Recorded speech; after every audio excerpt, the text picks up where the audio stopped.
Charles Purcell presents. Hi, Charles Purcell here. I've noticed over time that I keep going back to one particular theme over and over again. And what I want to do today is give you a primer, or a primer, if you will, on that subject. And that is hashtag money gotta go.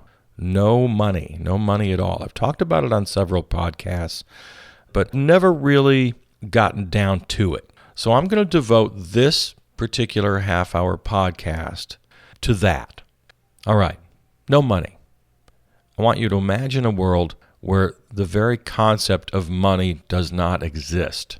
Everything is free. If you want a loaf of bread, you just go to the store and you get your loaf of bread, and you say hi to your neighbors and you walk out, and it's free. That's all there is to it. Now, it doesn't mean you can have absolutely everything you want just for the taking. Other people still have to make it. They have to grow the food. They have to distribute it. They have to manufacture the products. So that all still has to happen. So it doesn't mean you can just jump on a Lear jet and fly to Paris whenever you want. Well, you know, if there's a flight going to Paris and there's room for you, well, yeah, you can go. That's fine.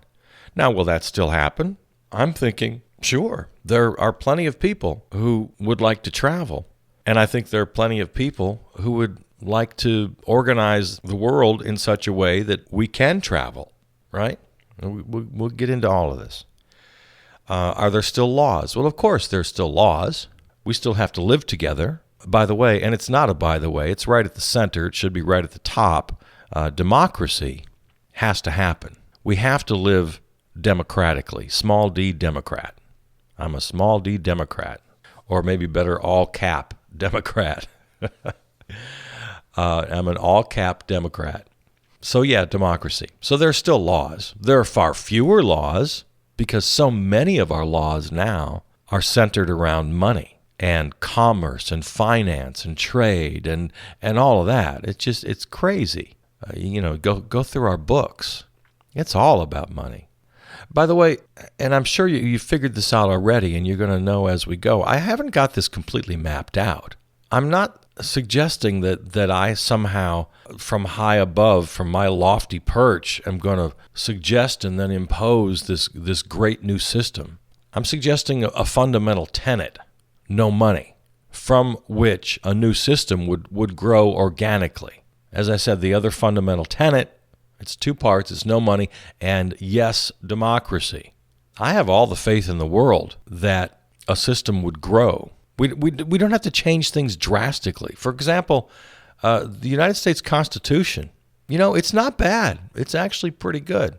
I mean, to be honest, if it was up to me, I'd give the whole darn place back to native tribes and put them in charge and let them just have at it. If I had the power to do that, I would. So anyway, let's get into this today. No money, yes, democracy. But people won't work, right? That's what you say. People, they won't go to work. So what are you saying? So you believe in wage slavery is what you're saying by that. People don't work for money. You know that, don't you? Yes, in our current system, they get up and they go to their job for money. But what are the actual motivations? You can Google this and find it pretty easily. 100 different researchers will tell you this.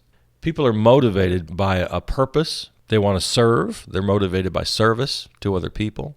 People are motivated to work by a need to reach a personal potential, to work with others as a team. What else motivates people at their work? Learning. Workers want to learn new things. They also want to have a certain amount of autonomy in their work. They want to have control over what they do.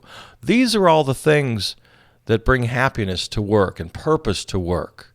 These are all the motivating components. Money isn't there at all. Money is the motivation for a job, but not the motivation for work. You get the difference, right? I don't have to go through all that. But in a world without money, we won't have the things that we need.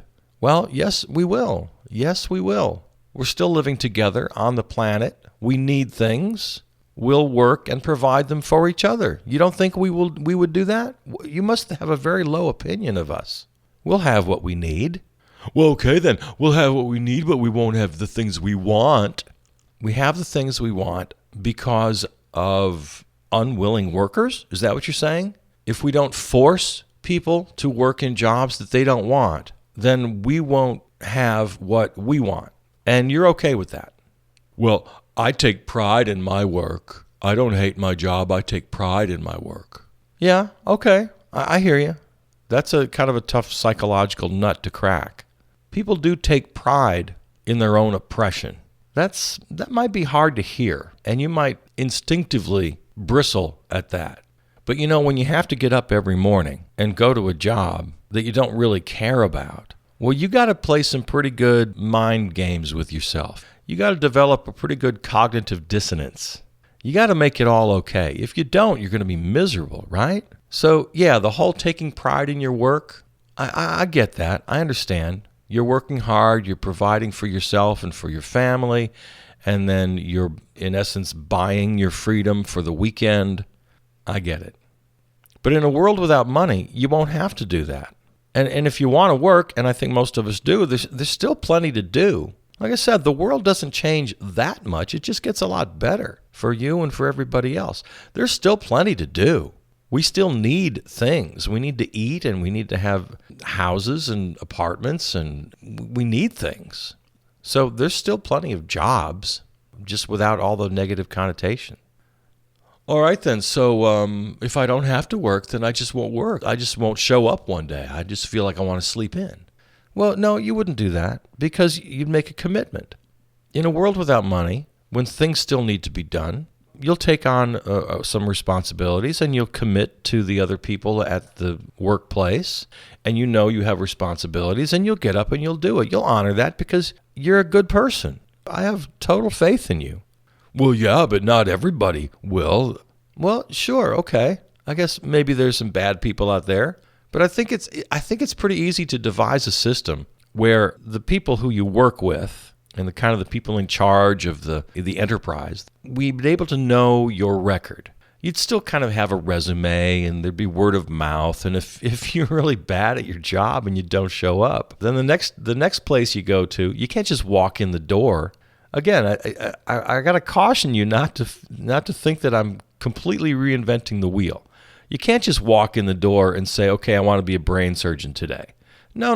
All of that, all the regular kind of schooling and education and experience, and you still have to be basically hired by the enterprise. People will decide if you're a fit, if they need your services. All of that, it doesn't really change too much. And yeah, if you're a bad coworker, and if you don't show up, or if you do a lousy job, then you won't be back. They'll ask you to say, you know what, you stay away. You go find something that's better suited for you. None of that changes. The only thing that changes is you don't get a paycheck, because you don't need a paycheck, because everything is free. There's no money. We're talking about no money, a world with no money. There still has to be places of business. There has to be an organized structure. The workers and people have to manage certain things. Sure, that still happens.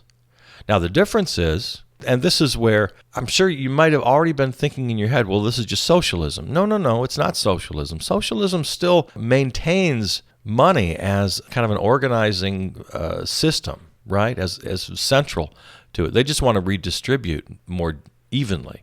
And I'm good with that. I'm fine with that. And maybe that's a step in the right direction. And sure, I'm not going to criticize that. Equitable redistribution is important. But I'm talking about no money at all.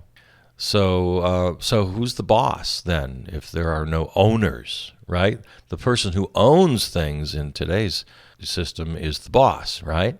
Well, again, democracy. Whenever you think no money, you got to think right next to it democracy. They don't work without each other. So, yeah. So the people who work, who produce, who create, who get together, who organize together in a particular place to build or create a particular product or service, all that happens in a democratic way. Real democracy. So, yeah, call me a socialist. I'm fine with that. But what I'm talking about now is the final. There's no such thing as final. Forget I said that. I don't know what happens 100 or 1,000 years from now. I'm not going to pretend to know. So, yeah, call me a socialist. I don't care. That's fine. But money has to go. Money got to go. # money got to go. And by the way, a little side note, for all the horrible things you can say about the so-called founding fathers, is all white property owning men, and they had slaves, and of course it was horrible. But despite that, they wrote a pretty interesting constitution. It's really not bad. They understood that it needed to be flexible and that times would change. And they created a document that would allow for that. It was kind of genius. And so as a first step here, we don't have to just throw everything away. We really can work with what we've got. This really can be done. Democracy, yes. Money, no. World is very possible. I'm not inventing a whole brand new system. All right. Other arguments you might make. People are naturally selfish. They're naturally competitive. All right. Here's the deal. People aren't naturally anything. Biology, we all have biology. It affects who we are, what we are. We all have psychology, and that's highly malleable, depending very much on early childhood experience and the kind of family you were raised in, the kind of parenting you were exposed to. And then number 3, social conditioning. The overused word, almost comically, society. The society you live in, all the rules, all the social mores are going to have an impact on who you are and what you are and how you behave. And if we can really work on that, we can change ourselves. So people are not naturally anything. If you use that as your starting point in a debate, I'm sorry, you're just wrong. People are not naturally this or naturally that. That's one component, biology.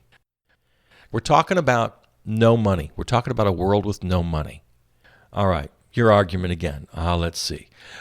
We are motivated by reward and punishment. Even after all I said about we're naturally this or naturally that. Okay, yeah, I think that's kind of a safe thing to say. We are motivated by reward and punishment. Okay. But does that mean we have to create a system, a society where you're literally threatened with death? I mean, is that, we have to be motivated?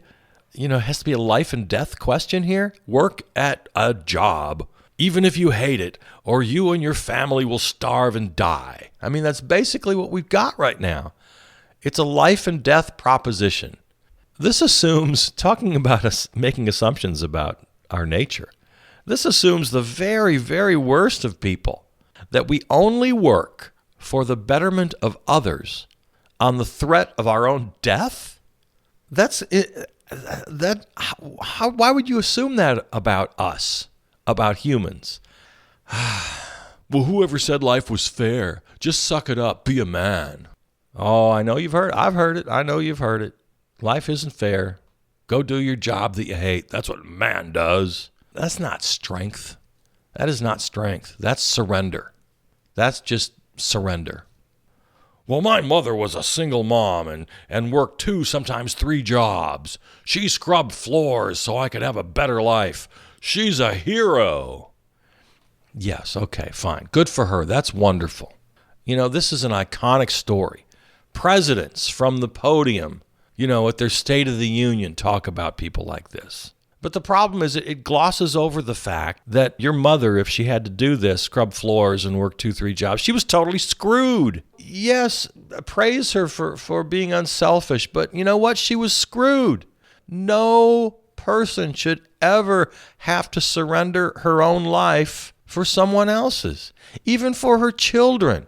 I mean, God bless her for doing it, but my God, we're somehow going to take this story and make her a hero and then close our eyes to the system that forced it to happen. We're burying the lead here. I mean, that's the lead story of that little parable, that we live in a world that makes this necessary. That's terrible. Well, we have a public safety net. Nobody's going to starve. We have services for the poor. Oh, God, come on. Yeah, you're just proving my point. It's been proven beyond a shadow of any doubt that this does not work. I mean, yes, it works for certain individuals, but I mean, as a whole, in organizing society, it obviously doesn't work. With so much poverty and so much hardship and so much suffering, it obviously doesn't work on the scale that it's intended. So yes, safety nets, they do work for some of us, some of the time. But again, you look at the overall picture, you look at all the suffering in this country and in the world. No, public safety nets are not going to be the ultimate answer. Also, there's the social stigma. People don't want to admit there's a huge social stigma among many of us about admitting help or asking for help. And then, of course, all the political fights over what and where and who, the public safety net helps and how it helps and how much. And, oh, my God, the political fights. A world without money. Money, no. Democracy, yes. I swear to God, it's what we need. Oh, but I work hard. I deserve to be rewarded. Yeah, you know what? Everybody works hard. I've talked about this before. I'm sure you've heard it on this program. Everybody works hard. You ever heard of the working poor? They work hard. Nobody works harder than poor people. Oh, my God, poor people work so hard. Oh, the bureaucratic system, the hoops they make you jump through. Lord almighty. It's a full-time job to be poor. And then you got lousy transportation, and you spend all day jumping on buses and transferring, and you work in this lousy job and that lousy job. Nobody works harder than poor people. Don't tell me you work hard. My God, that just is never going to work with me. Everybody works hard. If you take all the money in the world and divide it by all the people in the world, you know what it comes out to? Now these are big numbers, so it's hard to, but roughly, okay, just very roughly, about $24,000 a year. So that means if you make more than $24,000 a year, it means that someone else has to make less than $24,000 a year. And obviously, there are a lot of people in this world who make a hell of a lot more than $24K, right? So there are a few really, really crazy rich people. You've seen the graphs, you've seen the charts of income distribution. In this country, it's bad enough, but look at it on a world scale. Lord mercy. So yeah, working smart. Anybody can succeed. Anybody can be Oprah. Oh my God, that is such a freaking lie. That is such a myth. And if you're buying into that, oh man. All right, so no money. How does it work? Again, as I said earlier, it's not that different from today. You get up and you go to work. Well, what if I don't want to do anything? I'm just going to lay around and watch TV. Good, fine, do it. Do nothing. Lay around and watch TV. Especially with technology and artificial intelligence and robotics and blah, blah, blah. We don't even need everybody to work. Lay around and watch TV. That's fine. But everybody will do that. No, they won't. And you know what? You won't either. You won't either because you'll be bored. Nobody wants to lay home and watch TV. You're not going to do it. Do you ever do what they call a staycation, where you just want to take a little break and you just stay home? And that's all you want to do. I've done this. Get a few days on the calendar and just, man, I need a rest. I'm just going to literally just lay on the couch and eat food and watch TV and just relax. Oh, it's the best thing in the world. Oh, it's so great for about, 2 or 3 hours. And then you just start feeling bad. If you try to do this for more than a day or two, it's the worst feeling in the world. And you know it is. You've experienced this. I have. Nobody's going to do nothing. Everybody's going to want to get up and go, and especially when you don't have to. You're freed from this horrible, tedious job you hate. You're going to be excited. You're going to be motivated to find work that you love. And you know what? We talked earlier about how society creates peer pressure. Right now, our peer pressure is to have things and be successful and all of that. The peer pressure will change here. It'll be to contribute. That's what's going to be expected of you. You don't have to work, but I suspect there will be a real social stigma. It would develop against those who choose not to contribute in any way. You're going to have peer pressure, really good peer pressure, that helps you to really get out there and get it done. Well, I already love my work. I love the people I work with. Sure, yeah, right. You're a teacher or you're a doctor or you're a nurse. You're doing something that you feel proud about and you like the people you work with. And you know what? If enough of those people feel the same way, and I'm sure they do, then your life is going to change very little. You're going to get up and you're going to go to your work and you're going to enjoy your coworkers and you're going to provide a service. That's still going to happen. Absolutely. Very little will change in your life, except when you go to the store, everything's free. You just go and you get your vegetables and your bread and you're good. Well, what about the schlub working on a factory line? They can love their work too. Sure, I suppose so. Yeah, you can. I'll tell you this. Okay, full disclosure here. If you work in a factory that's just making some plastic crap toy that nobody really needs, or some really like high-end crap that only rich people can afford, yeah, you're probably out of luck. There's a good chance that job goes away. Because where there's no money and there's no profit, then those things will just go away. We don't really need them, and there won't be enough people in the world to make those happen. So, yeah, not everybody can have a high-end yacht. Life will change a little bit for people with high-end yachts. Yeah, okay, I'll give you that. And for the people in the factory who produce high-end yachts, yeah, life might change a little bit. But there are lots of jobs, lots of things need to be done.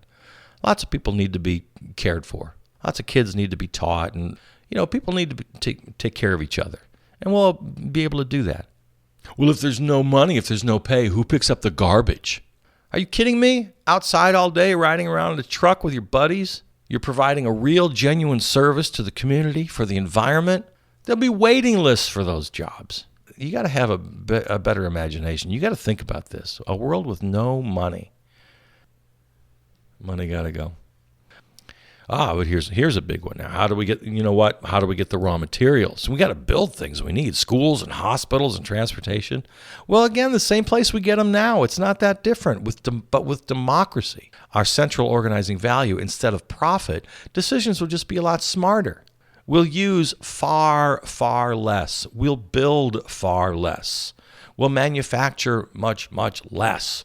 We won't have to make 1,000 complicated laws to protect the environment from big business because we are the business. Democracy permeates public and private life. It's collectivism. That's the greatest evil of them all. I'm an individual. What about freedom? Number one, you don't have freedom now. You have to work or you'll die. So if it's all about freedom for you, you haven't got it. Two, you don't have many choices here. Three, choice itself alone is not a universal good. I mean, I don't have to choose between 250 different deodorants and 500 different breakfast cereals. The money world has just made things insane. Freedom, choice, yeah, they're good, but they're not the entire ball game.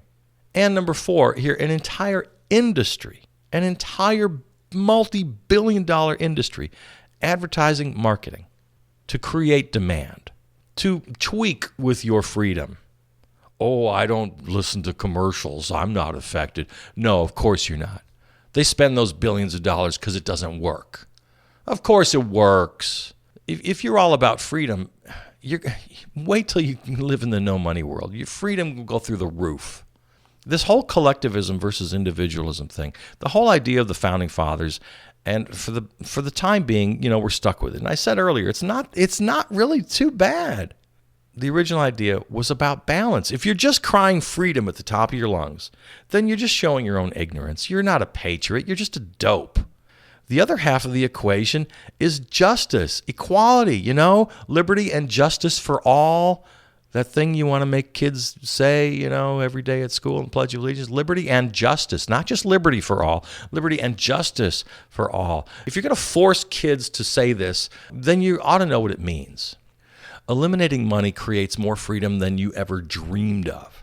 And at the same time, by embracing democracy, all of our incentives line up with our values, and our values line up with our needs. We need a healthy environment, so we value a healthy environment, and all of our incentives lead us to making policy for a healthy environment. There's no bogus artificial fight anymore between environment and the economy. I just made huge air quotes, economy. Jobs versus ecology. That's crazy. That's an artificial fight. If you don't have to work on threat of your own death, you won't work for an enterprise that's doing more harm than good. Most really bad things that are done in the world of business today are done by perfectly nice, good people, but they're just trying to get by. The big money guys are pulling the strings. They've got all the power, but only because they control the system. They can't actually get on the factory line, get on the oil rigs, get on the slaughterhouse kill floor. That takes workers who are forced to do evil on threat of death. Literally, workers who rationalize or turn a blind eye because they've got to feed themselves and their kids. And when they can't rationalize or turn a blind eye anymore, well, then they suffer from depression. They abuse their spouse and kids. They take their own lives. God, Dang, man.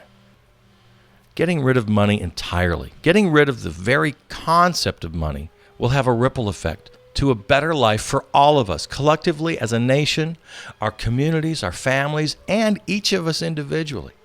It's the only possible future. The continued existence of money as the central organizing system of our lives cannot sustain us. It has to go. Continuing down this path has already led us to a dystopia of environmental degradation, physical and mental health pandemics, and a political system devoid of humanity, goodwill, or common sense. We are all just cogs in an antiquated, rusted machine that's driving us off a cliff. Well, I'm not a cog. You know what? Yes, you are. I say you are. You're kidding yourself because you can't imagine an alternative. You're a hostage to a system and you've developed Stockholm Syndrome. I am not a cog. Okay, all right. Maybe you're not a cog. Maybe you're right. There's only one other option. You're one of the people driving this thing. Or at least you're greasing the wheels. You're steering. You're benefiting from the money system and don't give a crap about the 90% of the world suffering. You pretend the suffering doesn't exist. You cling to this myth that anyone can be successful in this system. You cling to the myth that your own life is fine. You have no idea how much better your life will be when the rest of your fellow humans and non-human citizens of the planet are happy and healthy. You still have the mistaken belief that their success will inhibit your own success. You have that exactly backwards. Their success will feed and enhance your success. Getting rid of money is the answer. It's been proven over time, without question, to be an unmitigated failure in creating a healthy existence for us and for the planet. So how do we get there? How do we get there? I don't know. I'm not really sure. But I do know this. I think if we can imagine the idea, if we can look clearly at possible scenarios, I mean, this is an essential step. It's not sufficient, but it's absolutely necessary. You know, that concept of sufficient and necessary. In the end, it will be like, you know, every other advance. We'll reach a tipping point when enough people agree that it happens on its own momentum. There just won't be any other option. A world where money does not exist. No, don't just redistribute it more equitably. I get that. But no, that's certainly better than what we have now. I won't oppose that. But as long as money exists, poverty will exist. As long as money exists, people will starve and fall prey to preventable disease, will be exploited as workers, will live in filth. Not all of us, but many of us, most of us, I don't know. With progressive social democratic policies, far fewer will suffer, far more can live just lives. I concede that. That's good. But it's not good enough. It's not a grand enough vision. It might be a step, good. But bottom line, money gotta go. No money, gone. Democracy, yes. Money, no.